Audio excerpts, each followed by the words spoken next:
Joker merupakan film dengan generasi psikologis thriller yang dirilis tahun 2019. Film ini berasal dari Amerika Serikat dan diproduksi oleh Warner Brothers Pictures. Film yang disutradarai Philip ini sukses merajai bioskop di seluruh dunia. Film ini menceritakan tentang Joaquin Phoenix yang berperan sebagai Arthur Fleck, seorang badut yang menderita kelainan saraf dan gangguan kesehatan mental yang disebut Sedulfer Effect. Sebuah gangguan mental yang menyebabkan penderitanya sering tertawa pada waktu yang tidak tepat. Dia tertawa bukan pada situasi yang membuat kita tertawa, merasa sendirian di tengah keramaian. Arthur Fleck gagal sebagai seorang komedian dan juga individu dalam masyarakat. Arthur harus memakai topeng yang dilukis di wajahnya untuk pekerjaannya sehari-hari sebagai badut dan agar bisa menjadi bagian dari dunia sekitarnya, terisolasi, diintimidasi, dan diabaikan oleh masyarakat. Di video ini kita akan membahas bagaimana perubahan yang dimiliki Arthur Fleck yang perlahan-lahan mulai menjadi gila saat ia berubah menjadi dalang kriminal yang kita kenal sebagai The Joker. Is it just me? Or is it getting crazier out there? Arthur Fleck digambarkan sebagai seorang karakter yang penuh persoalan dan konflik. Kondisi sosial tempat ia tinggal menjadi pendukung untuk menggambarkan hidupnya yang penuh persoalan tadi. Arthur rutin berkonsultasi dengan psikiater dan meminum obat darinya untuk merawat penyakit mental yang dimiliki. Arthur juga berjuang seorang diri untuk merawat ibunya di sebuah apartemen tua. Terlepas dari segala persoalan yang menyapa hidupnya, ia sendiri sebetulnya masih menyimpan sebuah harapan dan sebuah keinginan, yaitu keinginan untuk menjadi seorang komedian yang terkenal. Ketika Arthur sedang bekerja, ia diganggu oleh sekumpulan anak jalanan yang merebut papan iklan miliknya, sehingga membuat Arthur harus mengejar mereka. Sesampainya di sebuah lorong, anak-anak jalanan tersebut memukulinya sampai terluka. Arthur selalu ditimpa kemalangan, dan inilah kemalangan pertama yang diperlihatkan dalam film ini. Di hadapan keadaan yang menyedihkan itu, Arthur hanya bisa meringis dan menahan kesakitan. Ketidakberdayaan ini juga menggambarkan kondisi lingkungan Arthur yang mengucilkan pekerjaannya. Di sini, kita tahu bahwa Arthur tidak terlalu pandai menghadapi situasi yang konfrontasional. Ketika dia kehilangan papan iklannya, dia ditegur oleh atasannya. Di sini, dia terlihat mati rasa. Dia jatuh dalam pemikirannya dan tidak bisa mendengarkan apa-apa lagi. Di tengah pembicaraan sambil menjaga mukanya tetap tersenyum selama dia dimarahi. Dan dia kemudian lari ke lorong dan mengeluarkan seluruh amarahnya ke tempat sampah yang ada di sana. Rasa marah yang terus-menerus disembunyikan ini adalah bagian kunci yang merubahnya nantinya menjadi Joker. Setelah kejadian itu, rekan Arthur meminjaminya senjata untuk melindungi diri dari tindakan perundungan. Namun, Arthur malah mendapat kesialan. Saat Arthur ditugaskan untuk menghibur anak-anak di rumah sakit, secara tidak sengaja, senjata api yang ia peroleh dari temannya itu terjatuh dari sakunya. Kesalahan itu akhirnya membuat ia dipecat. Kondisi ini membuat kemarahannya yang selama ini dia pendam menjadi semakin besar. Kemalangan yang ia hadapi tidak sampai situ. Berbarengan dengan pemecatan tersebut, ia diberitahu bahwa kantor pelayanan sosial psikiatris tempat ia biasa memeriksakan diri telah ditutup. Rasa marahnya ini terus-menerus terlihat dalam keseluruhan film dan terkadang berakhir dalam tragedi.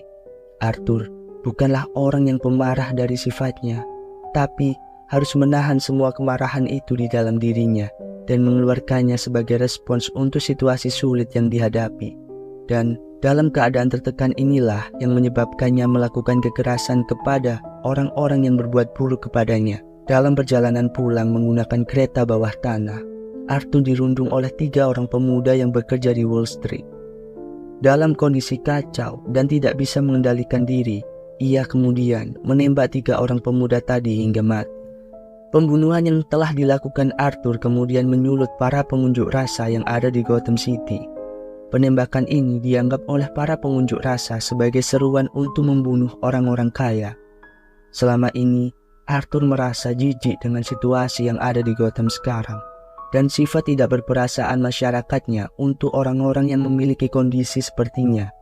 Arthur menolak untuk dipaksakan sesuai dengan masyarakat umum dan menolak fakta bahwa dia dilihat orang lain sebagai orang yang aneh ketika dia tidak bisa memakai topeng kenormalan untuk menutupi dirinya. Penembakan yang dilakukan tidak hanya menunjukkan betapa dia tidak menyukai situasi yang ada di Gotham, tetapi juga sebagai bentuk pemberontakan terhadap status yang ada sekarang. Arthur menderita kelainan syaraf PBA, sebuah gangguan mental yang menyebabkan penderitanya sering tertawa pada waktu yang tidak tepat. Dia tertawa bukan pada situasi yang membuat kita tertawa. Kita dapat melihat ekspresinya ketika dia tertawa. Dia terlihat menyimpan banyak rasa sakit, dan kita dapat melihat bagaimana dia mencoba untuk menahan dirinya untuk tidak tertawa, yang membuat kita sadar bahwa ini adalah hal yang menyakitkan baginya. Kita dapat melihat dia tertawa di sepanjang film di saat dia merasakan stres yang berlebihan. Seperti ketika berada di dalam bus, ketika dia ditegur oleh ibu dari anak yang bersamanya, atau ketika dia melihat sekumpulan lelaki yang mencoba menyiksa perempuan di dekatnya. Dan ketika dia merasakan stres ini, ketawanya jadi tidak bisa ditahan dan dikontrol. Dan ketawanya inilah yang menjadi salah satu sumber utama dari rasa sakit dan ejekan orang-orang kepadanya. Dia jadi merasa cemas secara berlebihan dan mengisolasi dirinya dari lingkungan sosial. Di saat Arthur mencoba untuk melakukan stand-up komedi, dia tidak dapat mengendalikan sindrom tertawanya di atas panggung, yang menyebabkan penampilannya dianggap memalukan, dan dia ditertawakan oleh seluruh penonton di sana. Dan lebih parahnya lagi, Murray menayangkan video ketika dia stand-up di show miliknya, dan menjadikan video itu menjadi bahan tertawaan. Hal ini menjadi salah satu pemicu yang nantinya membangkitkan sosok Joker dalam diri Arthur. Salah satu yang membentuk masalah besar bagi dirinya adalah depresi yang dia derita. Dalam scene di mana dia berbicara dengan konselornya atau psikiaternya, kita melihat jurnalnya sekilas. Kita melihat coretan-coretan dari pemikirannya, tapi kita dibuat fokus pada satu kalimat di mana dia menulis, "Aku berharap kematianku lebih masuk akal daripada hidupku." Di sini, kita juga dapat melihat tulisan Arthur yang mungkin entah karena kurang mendapatkan pendidikan atau karena memiliki disabilitas dalam belajar. Tulisannya sangat buruk dan banyak tulisan yang ejaannya salah. Dan ketidakmampuannya dalam belajar ini mungkin juga memberikan efek besar pada psikisnya secara menyeluruh. Dan di sini Arthur mengatakan bahwa dia merasa lebih baik ketika dia berada di rumah sakit. Dan kita diberikan flashback di mana dia memukul-mukulkan kepalanya ke pintu. Flashback ini seperti memperlihatkan bahwa di dalam kekacauan dan tragedi yang dirasakan, dia merasa nyaman dengan stabilitas dari rasa fisik yang dirasakan.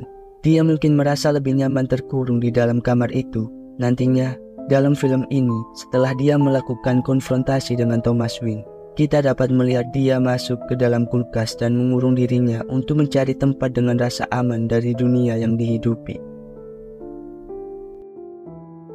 Arthur tidak pernah ingin merasakan hal ini, tidak pernah ingin merasakan menderita. Dia selalu mencari bantuan untuk isu-isu yang dirasakan, seperti yang dijelaskan bahwa dia hanya ingin merasa lebih baik, dan dia juga meminum obat untuk menjaga kestabilan kesehatan mentalnya.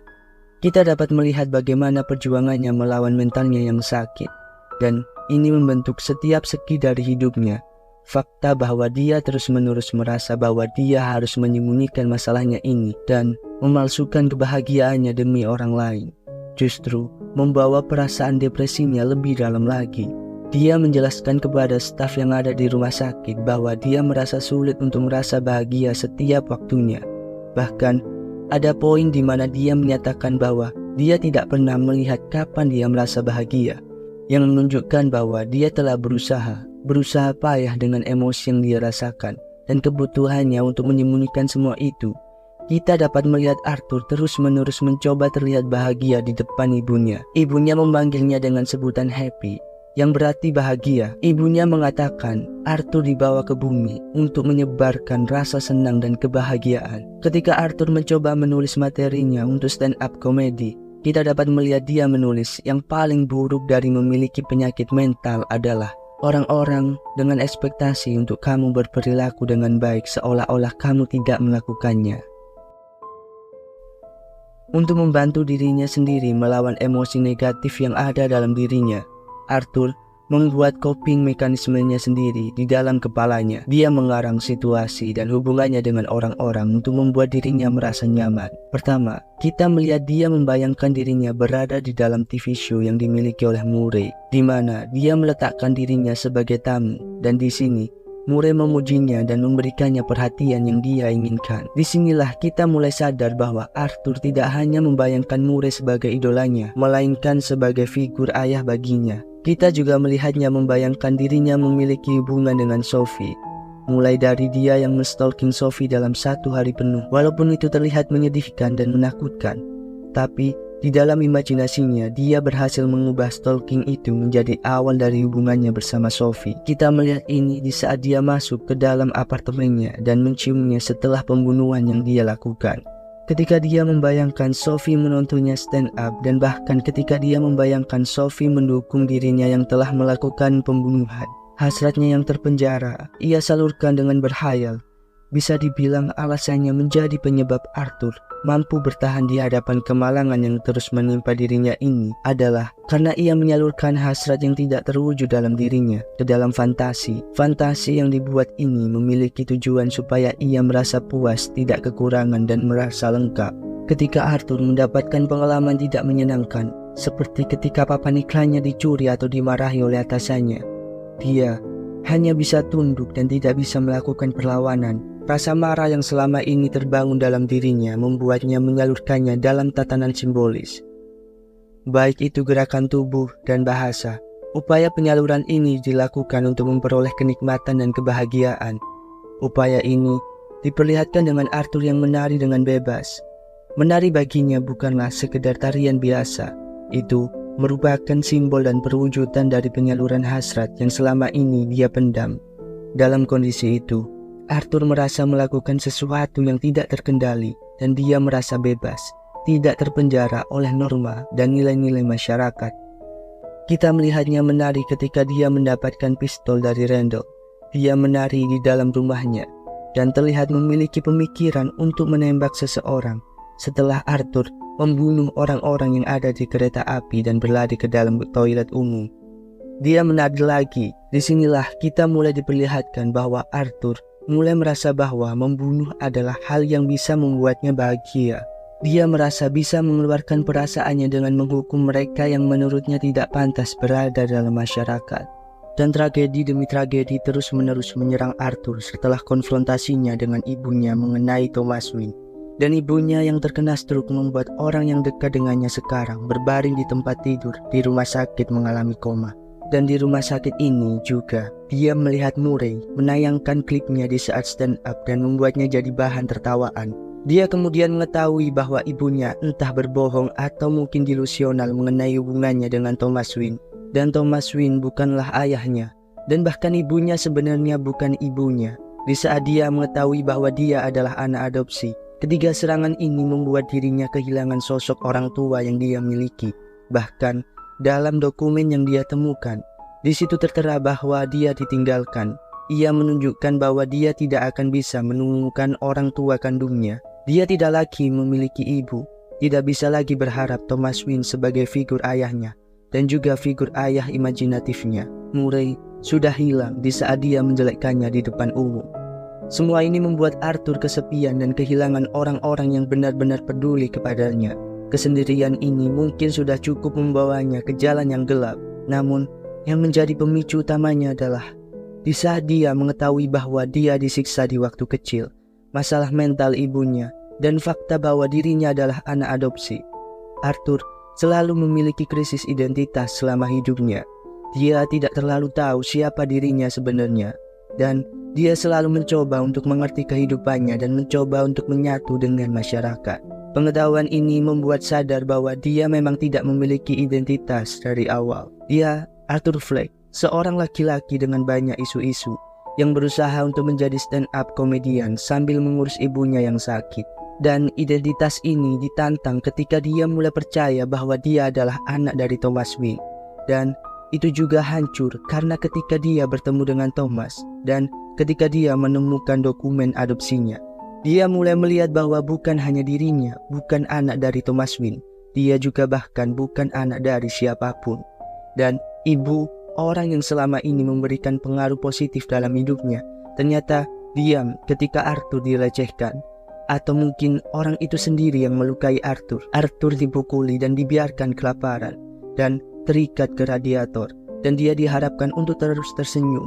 Ibunya Arthur di saat itu merasa bahagia. Dalam kartu yang ditujukan Arthur kepada orang-orang untuk menunjukkan penyakitnya, kita dapat melihat bahwa penyebab dari penyakitnya salah satunya karena memiliki kerusakan otak, yang kemungkinan terjadi karena dia sering dipukul oleh ibunya di waktu kecil. Mulai dari sini, kita mulai melihat bahwa mungkin semua isu-isu yang dimiliki Arthur berasal dari ketika dia kecil dan dibesarkan oleh ibunya, dan terus berkembang di saat dia dihadapkan dengan situasi-situasi ironi. Dari semua ini, kita dapat melihat kenapa seseorang seperti Arthur bisa berubah menjadi seorang Joker. Dan ketika dia membunuh ibunya, disinilah dia berubah sepenuhnya menjadi Joker. Tidak seperti kebanyakan film fantasi di mana semua ekspektasi dan harapan akan terkabul di akhir, Joker menunjukkan apa yang sebenarnya akan terjadi jika ekspektasi itu dihadapkan dengan kenyataan yang kejam dan dingin. Namun, Arthur bukanlah orang yang menyerah pada keadaan kelamnya, tidak menyerah pada kemalangan hidup yang terus mengunjunginya. Arthur justru menjadikan kemalangan yang dialami sebagai momen untuk mempertanyakan ulang eksistensinya dan memberontak terhadap absurditas hidup. Cerita Arthur ini bisa kita kaitkan dengan salah satu ide filsafat terkenal, yaitu The Absurd dari Albert Camus, filsuf dari Prancis pada abad ke-20. Dia menjelaskan bagaimana manusia mencari kebahagiaan dan arti dalam dunia yang sebenarnya tidak pernah menjanjikan hal tersebut. Absurd atau absurditas dapat didefinisikan sebagai tidak masuk akal, tidak logis, tidak dapat dipahami. Dalam ranah filsafat eksistensialisme sendiri, absurditas merujuk pada kehidupan manusia yang tidak berarti, tidak masuk akal, tidak bermakna, dan tidak bernilai. Dalam lisannya, Albert Camus menjelaskan, manusia berhadapan dengan irasional. Dia merasa di dalam dirinya keinginan untuk menjadi kebahagiaan dan alasan. Dan disinilah the absurd muncul di antara kebutuhan manusia dan keheningan dunia yang kejam. I used to think that my life was a tragedy, but now I realize it's a fucking comedy.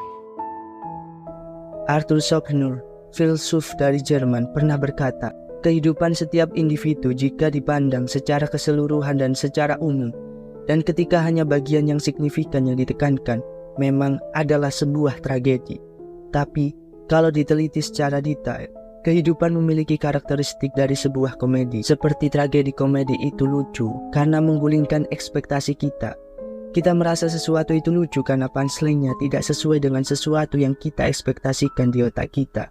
Pernyataan Arthur mengindikasikan realisasinya terhadap keabsurdan dari keberadaannya dan pilihannya untuk tetap menghidupinya. Joker terlahir sebagai caranya untuk menghadapi dunia yang terus-menerus membuatnya harus tertawa karena banyaknya komedi yang diberikan. Di sini, Arthur atau Joker mulai merencanakan kematiannya di show milik Murray. Namun, dia merubah pikirannya di sana dan terus menjadi The Jokers. Scene terakhir ketika dia berada di show milik Murray adalah momen terakhir di mana dia berada di jurang antara Arthur dan terjatuh menjadi The Joker. Di sini kita melihat Arthur menari dengan percaya diri ke atas panggung dan mencium Dr. Saldi. Dia berakting seperti dia sudah terbiasa berada di atas panggung.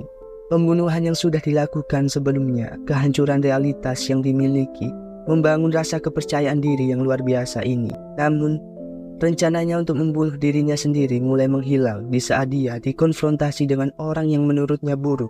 Di momen ini, kita melihatnya membuka jurnalnya lagi dan memperlihatkan kalimat, "Aku berharap kematianku lebih masuk akal daripada hidupku." Dan disinilah dia membuatnya masuk akal dengan membunuh dirinya sendiri sesuai dengan rencananya.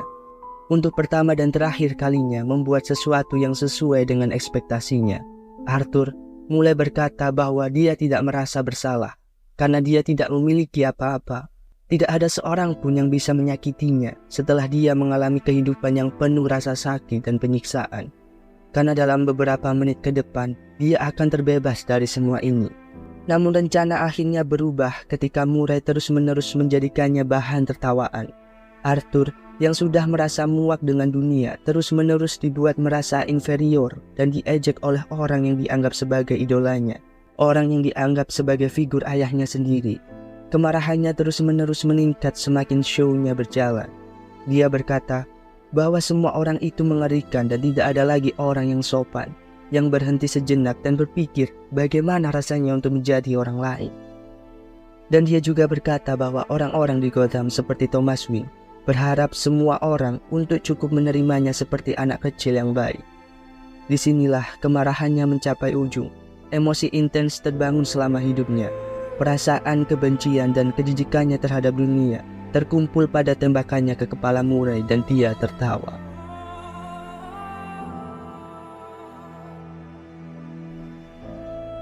Setelah ini, Arthur ditangkap dan dibawa oleh mobil polisi. Di sini dia menyaksikan kekacauan dan kerusakan yang disebabkan, dan dia merasa sangat senang dan bahagia melihat dunia baru yang diciptakan ini. Apa yang dilakukan Arthur sekaligus Joker dapat dilihat sebagai tindakan yang mengancam sekaligus menyerang stabilitas sistem kapitalis melalui bentuk ejekan. Meskipun demikian, Joker memahami bahwa upaya yang melawan tatanan sosial yang mapan itu tidaklah mudah. Hal itu memerlukan tindakan yang dianggap berada di luar batas kewajaran dan kenormalan, sehingga ia melakukan tindakan yang bisa disebut sebagai kegilaan di luar akal sehat. Joker menciptakan kegilaan yang mulai mendelegitimasi ide-ide dalam tatanan sosial, dan kemudian membangun ide baru menurut versinya sendiri sebagai bentuk perlawanan. Joker bahkan dapat dilihat sebagai seseorang yang telah melakukan pengkhianatan terhadap sistem sosial yang pada awalnya mengasuh dan melindunginya. Joker secara aktif dan kreatif telah membangun tatanan sesuai hasratnya, di luar nilai dan norma yang umumnya berlaku. Di saat dia berdiri di depan orang-orang yang menciptakan kekacauan dan kerusakan yang disebabkan, dia melihat orang-orang ini menyukai dan memujinya, membuat Joker merasa bahagia dan dia menari di depan mereka semua. Arthur Fleck adalah anak yang terlantar, tumbuh dewasa dengan menjalani kehidupan penuh tragedi dan trauma di kota yang tidak peduli dan kejam. Arthur mengalami evolusi melalui kekerasan dan penderitaan, menjadi manusia baru yang tumbuh subur di dunia kekacauan. Pada akhirnya, Arthur adalah seorang pelawak, seorang komedian, dan juga pembunuh dan penjahat. Tapi, kejahatannya adalah kejahatan yang lahir dari keadaan pahit dan pelecehan yang terus-menerus dialami selama hidupnya. Joker terlahir dari perjalanan hidup Arthur Fleck yang penuh kemalangan. Walaupun kita tidak bisa memaklumi apa yang dia lakukan, tapi kita mengerti kenapa dia melakukan hal itu.